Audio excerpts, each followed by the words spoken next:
और चलिए अब बात करते हैं विस्फोट में सबसे पहले मिडिल ईस्ट की खबर यह है कि मिडिल ईस्ट में तनाव के बीच में ईरान पर लगातार हमले होते जा रहे हैं। तीसरी रात भी यहां पर ताबड़तोड़ हमले किए गए हैं। परमाणु ठिकानों के पास हमले किए गए और हमलों के बाद पूरे ईरान में अलर्ट है।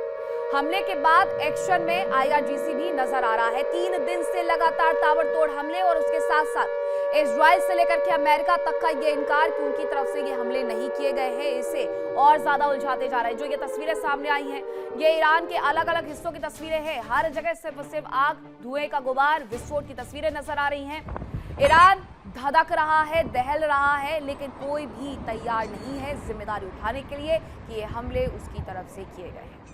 हालांकि दूसरा नैरेटिव जरूर सेट करने का प्रयास किया जा रहा है कि ये हमले बहरीन और कतर की तरफ से किए जा रहे हैं, क्योंकि बहरीन और कतर पर लगातार ईरान हमलावर है। हालांकि एक्सपर्ट सीधे ये कहते हैं कि जब अमेरिका बीच समंदर में मौजूद है तो वहां पर बहरीन और कतर की तरफ से हमले किए गए हैं, इसका सवाल ही खड़ा नहीं होता है।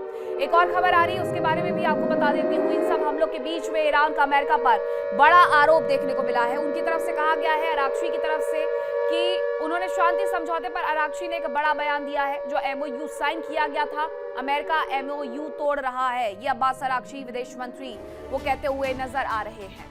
शांति समझौते की शर्तें टूट रही हैं, अरागची ने ये कहा है। उसके पहले एक बयान और आया था जो कि मसूद पेजेश्कियान का था, जो कि ईरान के राष्ट्रपति हैं। उनकी तरफ से कहा गया था कि शर्तों को रद्दी की टोकरी में फेंक दिया गया है, हमारे साथ विश्वासघात किया गया है और अमेरिका को इसका भुगतान भी करना पड़ेगा। ईरान और अमेरिका के बीच में तनाव थमने का नाम नहीं ले रहा।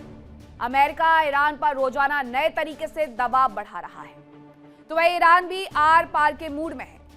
ईरान नहीं चाहता है कि किसी भी तरह ईरान का कोई भी फैसला अमेरिका के दबाव में हो, बात चाहे सीज फायर की हो या फिर हॉर्मुज की। ईरान का कहना है कि हॉर्मुज का फैसला सिर्फ ईरान का है और आगे भी ईरान का ही रहेगा।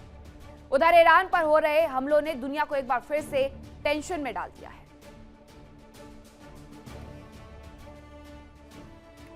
लेकिन इन सब के बीच में बताया यह जा रहा है कि तीसरी रात भी धमाके बुशहर क्षेत्र में हुए हैं।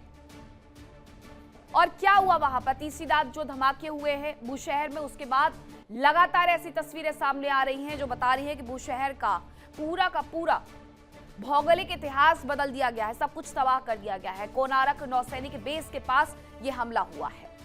दूसरी तरफ चोगादक IRGC बेस पर भी धमाके किए गए हैं, IRGC को ताकि नुकसान पहुंचे और वो बदला ना ले पाए। एयर डिफेंस सिस्टम इस दौरान सक्रिय कर दिए गए हैं। वहीं आपको बताती हूँ कि हमले के टारगेट क्या क्या है। परमाणु बिजली घर के आसपास का पूरा क्षेत्र जिसे निशाना बनाया जा रहा है, और उसके बावजूद ये इजराइल और अमेरिका हिमाकत करके कह रहा है कि उसकी तरफ से हमले नहीं किए गए हैं। नौसैनिक अड्डे ये हमले के टारगेट है। IRGC बेस ये भी टारगेट पर है। IRGC को सबसे ज्यादा निशाना बनाने के पीछे की वजह यही है क्योंकि इसी ने नाक में दम कर रखा है मिडिल ईस्ट की तमाम कंट्री को। रणनीतिक सैन्य ढांचा, इन सभी को निशाना बनाया जा रहा है। तो ये तमाम नौसैनिक अड्डे हो, IRGC हो, परमाणु बिजली घर हो, वहां पर निशाना बना करके उन्हें तबाह करने का चक्रव्यूह रचा जा रहा है। इन सब के बीच में खबर यह है कि हमलों के बीच में ईरान में बड़ी हलचल है। विदेश मंत्री अरागची मस्कट पहुंच गए हैं और ओमान दौरे पर ईरानी विदेश मंत्री हैं। मिडिल ईस्ट तनाव पर इस दौरान चर्चा हो सकती है, ये बताया जा रहा है। ओमान के दौरे पर वो पहुंच गए। ओमान के साथ काफी नजदीकियां इस दौरान उनकी देखने को मिल रही है। मस्कट के दौरे पर पहुंचे हुए हैं ताकि इस पूरी घटनाक्रम को शांत करवाया जा सके। ये वापस से जो एक बार ईरान को दहलाने का प्रयास किया जा रहा है, उसे किसी तरीके से रोका जा सके। 3 रातें लगातार धमाके, लेकिन हमलावर आखिरकार कौन? इसका जवाब अब तक किसी के पास नहीं है। ईरान की धरती पर बारूद बरस रहा है। परमाणु बिजली घर के आसपास धमाके हो रहे हैं। नौसैनिक ठिकाने निशाने पर हैं और एयर डिफेंस सिस्टम पूरी रात सक्रिय रहे। लेकिन अमेरिका अभी भी यही कह रहा है कि हमने कोई हमला नहीं किया है। इसीलिए सवाल ये उठता है कि अगर ये हमला अमेरिका ने नहीं किया तो आखिर ईरान के भीतर इतनी सटीक स्ट्राइक कौन कर रहा है? क्या ये इजराइल का कोई सीक्रेट ऑपरेशन है? क्या मोसाद ने बिना जिम्मेदारी लिए ईरान के रणनीतिक ठिकानों को निशाना बनाया है? देखिए इस रिपोर्ट।